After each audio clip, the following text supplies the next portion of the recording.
Hi guys, welcome back. I'm Lily Pebbles and I hope you're all having a really nice weekend so far. First of all, I just wanted to say thank you so much for all your comments on my Q&A video. I was really happy with how it came out and it took like a whole day to film, so thank you for all your lovely comments. I thought I'd do a midweek Sunday video and I wanted to create my own tag. I don't think I've done this before, I might have done it once.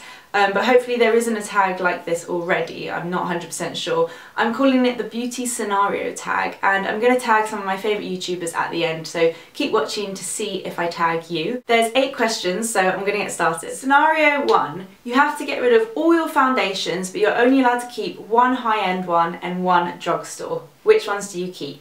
This was actually quite an easy choice for me. The high-end one I would keep is the YSL Youth Liberator Foundation, which I'm wearing today and I wear most days when I film because it's so glowy and you just look lit from within, and I just think it's such a beautiful finish. And the drugstore one I would keep is actually Revlon Nearly Naked, and I haven't spoken about this in a while so it might surprise you guys, but I think I'd keep this one because it works really well for summer and winter. You can build it up to kind of a medium coverage in the winter, but it can also be quite sheer in the summer. So apart from the fact it doesn't have a pump, I really love this foundation. Scenario 2. You go for an interview and the lady interviewing you has lipstick on her teeth. Do you approach the subject or ignore it completely? Okay, so I think it completely depends on the interview and who's interviewing you.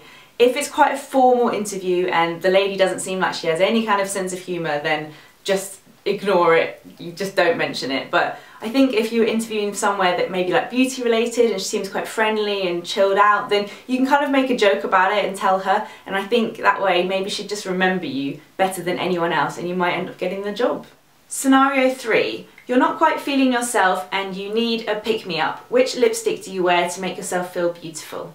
When I'm feeling a bit rough, I think a red lipstick always makes me feel a little bit more kind of pretty and beautiful, and one of my absolute favourite red lipsticks is from Tom Ford. They're just pure luxury, these lipsticks, and this one's called Cherry Lush, and it's just like a true red. It's slightly darker, I think, than your average red, but it's just beautiful, and it's by Tom Ford, and just applying it makes you feel expensive and beautiful, so that's the one I would reach for. Scenario 4. You go back in time to your early teens. How would you wear your hair and makeup differently? I would just embrace the curliness of my hair.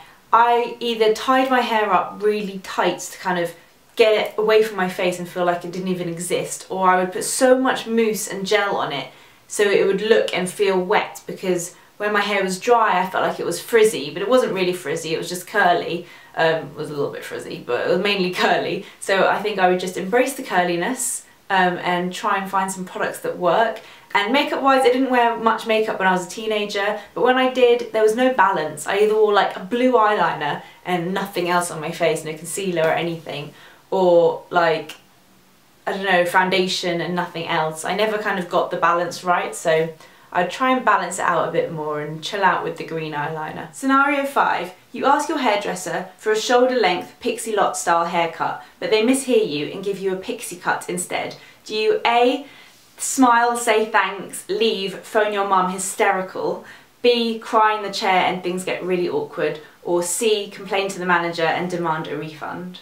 I've had similar situations, not quite as bad when I was younger, which is why I'm petrified of hairdressers, and I used to just kind of say thank you and leave and then phone my mum crying hysterical, and she'd always say go back and tell them they could fix it, but I was too embarrassed.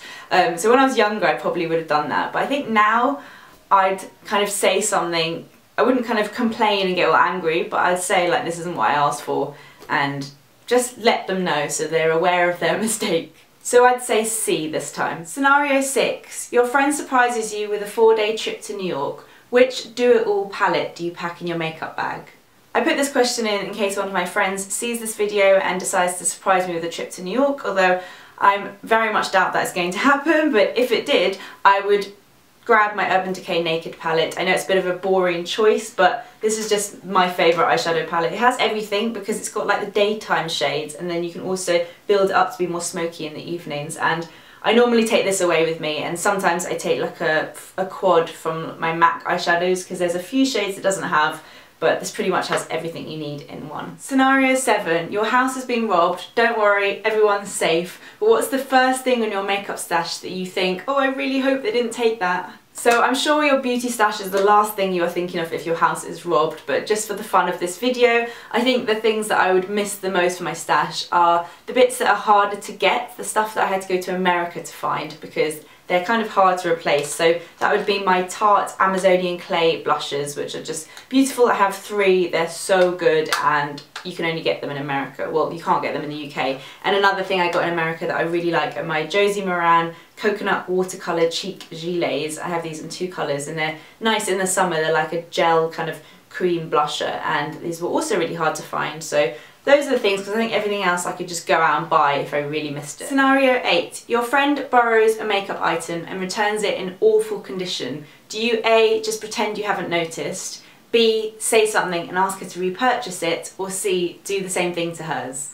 I think for this one I'd have to say A and just ignore it, because I don't want to be that person that's really weird and protective over their makeup, but hopefully none of my friends would do this to me, and I think they'd probably notice if they did. So that's everything from my beauty scenario tag. I really hope you enjoyed it. It's just a little bit of fun kind of midweek video. I'm going to tag Anna, Amelia, Estee, Sammy, Susie, Fleur, Becky. Have I forgotten anyone? I've probably forgotten loads of people, so I'm going to link some channels down below of anyone else that I can remember. If you guys would also like to do this tag, I would love to see it, so if you film it, send me the link to the video either on Twitter or comment on this video, and give it a thumbs up if you liked this new tag. I'll see you guys next week in my new video. Bye! UniQueen96 said if you could do a collab with any other YouTuber, who would it be and why? I would love to get my makeup done by